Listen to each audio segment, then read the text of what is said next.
Donald Trump ने truth social media site पर कहा कि मुझे ये घोषणा करते हुए खुशी हो रही है कि भारत और अमेरिका व्यापार बाधाओं को दूर करने के लिए बातचीत जारी रखे हुए है। मैं आने वाले हफ्तों में अपने बहुत अच्छे मित्र प्रधानमंत्री मोदी से बातचीत करने के लिए उत्सुक हूं।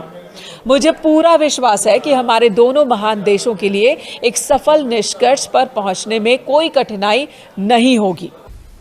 सवाल आपका इम्पॉर्टेंट है और मेरा अपना ख्याल भी कुछ यही है कि अब चीज़ें कुछ ठीक होती नज़र आ रही हैं भारत और अमेरिका के दरमियान।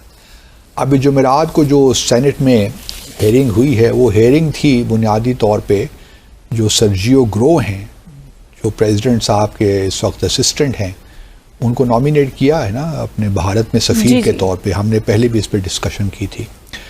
तो उनके कंफर्मेशन, क्योंकि सेनेट कंफर्म करता है किसी भी अपॉइंटमेंट को, तो उनकी हेयरिंग थी। और ये भी बड़ी इंटरेस्टिंग बात है कि उनकी हेयरिंग में मार्को रूबियो भी आए हुए थे और उन्होंने उनको सर्जियो ग्रो को इंट्रोड्यूस भी करवाया। ये होता यूजुअली नहीं है, लेकिन मार्को रूबियो का होना, सर्जियो ग्रो को इंट्रोड्यूस करवाना जो सेनेट की कमेटी है, ये इस बात की अक्कासी करता है कि मार्को रूबियो ख़ुद भी जो है भारत अमेरिका ताल्लुकात को जो इस वक्त कशीदगी है उसको ख़त्म करना चाहते हैं, नॉर्मलाइज करना चाह रहे हैं। और खबर है दोस्तों, टाइम्स ऑफ इंडिया की, share too large to lose, Russia crude competitively priced for India, China interest to remain strong despite sanctions. India and China's interest in Russia's crude oil will remain strong irrespective of existing and upcoming sanction rounds, believes Vortexa, the cargo tracking and energy market intelligence firm, in its latest report on Russia's oil exports. Vortexa says that Russian crude oil is likely to maintain its share at biggest scale possible at the time of export. देखिए, जो discount चल रहे हैं, जो फर्क चल रहा है, अगर रूसी तेल आप खरीद रहे हैं और हेवी डिस्काउंट पे खरीद रहे हैं, इससे अरबों डॉलर का फायदा हो रहा है भारत को, अरबों डॉलर का फायदा हो रहा है चाइना को। अंत में दोस्तों जो बात होती है ना, वो होती है कॉस्ट बेनिफिट एनालिसिस, कि आपको नुकसान कितना है अमेरिकन टैरिफ से और आपको रूसी तेल से फायदा कितना है। आप ये देखते हैं, तोलमोल चलता है, फिर उसके बाद आप कहते हैं चलो हम मान के चलते हैं बुरे से बुरा कि अमेरिकन मार्केट हमारे लिए जो 100 था, 100 से हमारे लिए 40 हो गया, 30 हो गया। अब बताओ क्या करना है। Despite tightening fleet dynamics and Western pressure, Russian supply is too significant and competitively priced for India and China. But low oil prices and oversupply concerns for the next 6 months may embolden sanction efforts with some additional repercussions. India secured the second position in Russian fossil fuel acquisitions with total imports of 3.6 billion euros, following China's 5.6 billion. India's purchases include coal worth 510 million euros and refined products valued at 282 million euros. China's acquisition comprised 553 million euros in oil products, 55 million euros in coal and 676 million in pipeline gas. तो देखिए, फिर ये तुर्की ने खरीदा है और भी देश हैं दोस्तों जिसमें EU रैंक्ड 4th, अभी यूरोपियन यूनियन ने भी खरीदा है, साउथ कोरिया ने भी खरीदा है। तो अब ये जितने भी देश हैं इन सब ने खरीदा है, राइट? ब्राजील ने भी खरीदा है, ठीक है ना? लेकिन ब्राजील के ऊपर सैंक्शन किसी और वजह से लगा है, तेल की वजह से नहीं लगा। सिर्फ भारत है जिसको 50% टैरिफ झेलना पड़ रहा है। नमस्कार, अस्सलाम वालेकुम, सत श्री अकाल, जय झूलेलाल। मैं हूं जी प्रेम मटलानी और आप देख रहे हैं हालात हाजरा का प्रोग्राम। हकीकत ये है, इब्तदा में आपसे दरख्वास्त है चैनल ज़रूर सब्सक्राइब करें। दोस्तों, ये जो ट्रंप ने भारत के ऊपर टैरिफ लगाए, पहले 2 अप्रैल को रेसिप्रोकल के नाम से 25% लगाए और फिर धमकी दी अगर भारत ने रूस से तेल लेना बंद नहीं किया तो मज़ीद 25% लगाए जाएंगे। और फिर वो 27 अगस्त को वो भी हमारे ऊपर इसने टैरिफ लगा दिए। अब जैसे जैसे वक्त गुजरता जा रहा है, बावजूद इसके कि अमेरिका की तरफ से उसके जो ट्रंप के चमचे हैं जैसे लुटनिक है, नावारो है, ये लोग भारत को आए दिन धमकियां देते रहते हैं।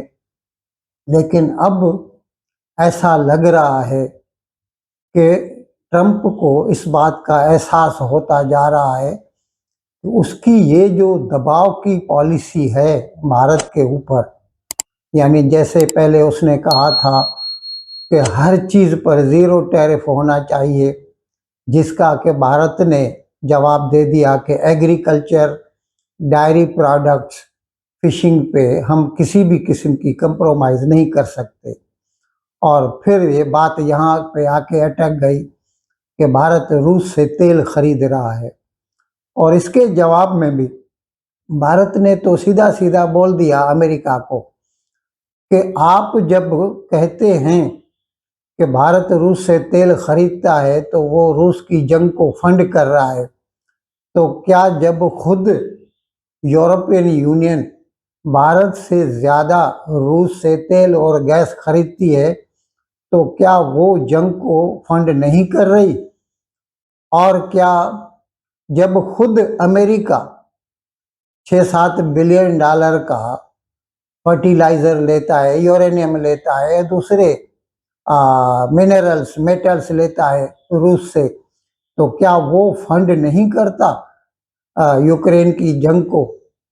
तो ये जब उसको आईना दिखाया, अब जाहिर है सामने सामने तो वो लोग मानेंगे नहीं, और ये है एक किस्म की जो है ना वार ऑफ नर्व्स, जिसे हम कहते हैं ना, पहले कौन आंख झपकता है। और इस सिलसिले में अब तक तो भारत मजबूती से अपने मुफाद पे खड़ा है कि हम जो भी तेल खरीदते हैं रूस से, वो भारत के मुफाद में है, भारत के इंटरेस्ट में है, और हमें सस्ता मिल रहा है तेल, हम इसीलिए खरीद रहे। अब अमेरिका कहता है हमसे आप तेल खरीदो, हम तैयार हैं। क्या अमेरिका हमको रूस के रेट में तेल बेचेगा? अगर नहीं तो कौन अकल वाला होगा जो सस्ता तेल छोड़कर महंगा तेल खरीदेगा? तो अभी जो है आहिस्ता आहिस्ता लगता है अमेरिका को या ट्रंप को इस बात का एहसास होता जा रहा है कि जैसे कि जॉन बोल्टन ने कहा, दूसरों ने भी कहा कि अमेरिका ने पिछले 20-22 साल से जो है ग्रूम किए थे कि भारत के साथ हमारे ताल्लुकात अच्छे होने चाहिए, और भारत को रूस या जो अर्लियर सोवियत यूनियन था उससे खींचकर अपने दायरे में लेकर आए। अब ये ट्रंप के जो इक़दामात हैं, टैरिफ लगाना, इस किस्म के बयानात देना, इससे भारत वापस जैसे लगता है रूस और चीन के कैंप में चला गया। ये हकीकत नहीं है, ऐसा कुछ भी नहीं है। भारत सिर्फ अपने मुफाद में काम कर रहा है, और अभी लग रहा है कि ट्रंप को इस बात का एहसास हो रहा है। अभी उसने एक बयान में 2-3 रोज केवल उसने बताया कि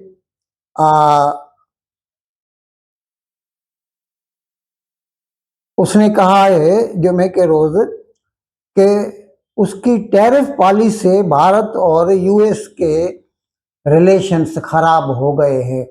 यानी अब उसको लग रहा है कि ही इज रॉन्ग समवेयर, कहीं पर तो उससे गलती हुई, और वो गलती यही है कि उसने भारत के ऊपर ज़्यादा टैरिफ लगा दिए हैं।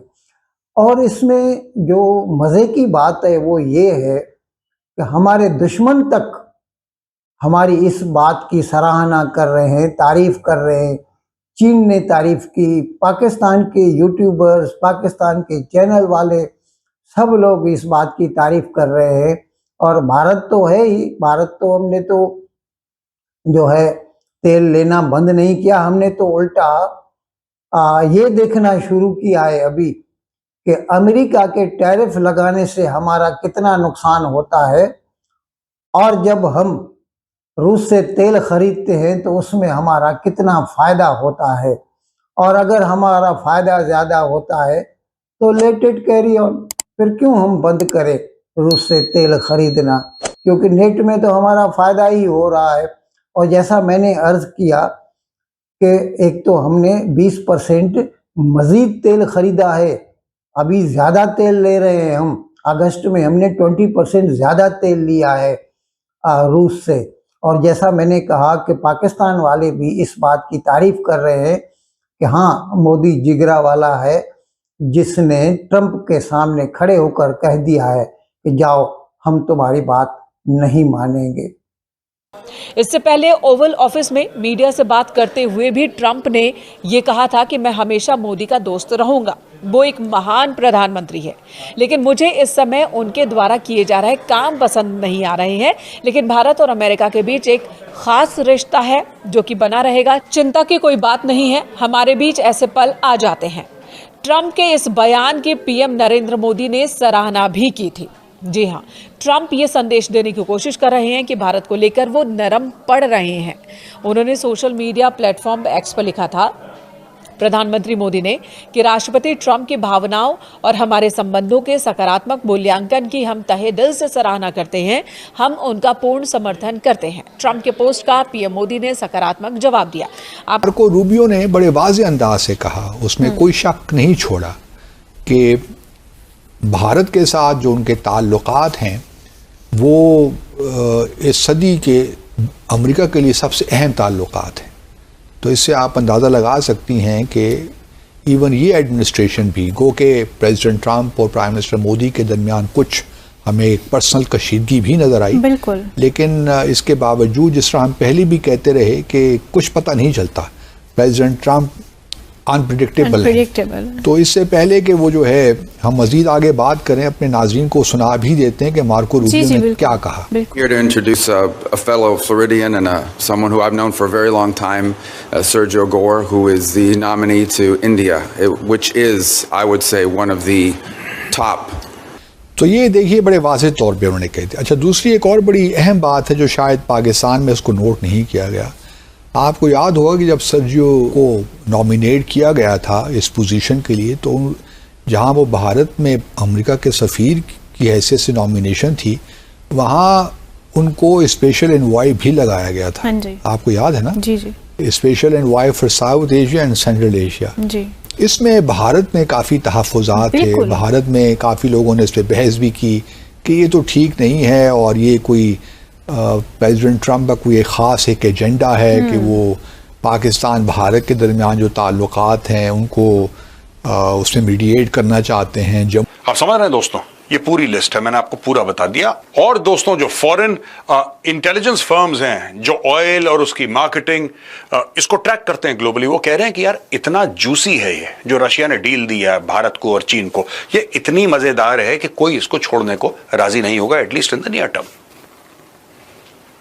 UK imposes 100 new sanctions targeting Russia's revenues and military supplies.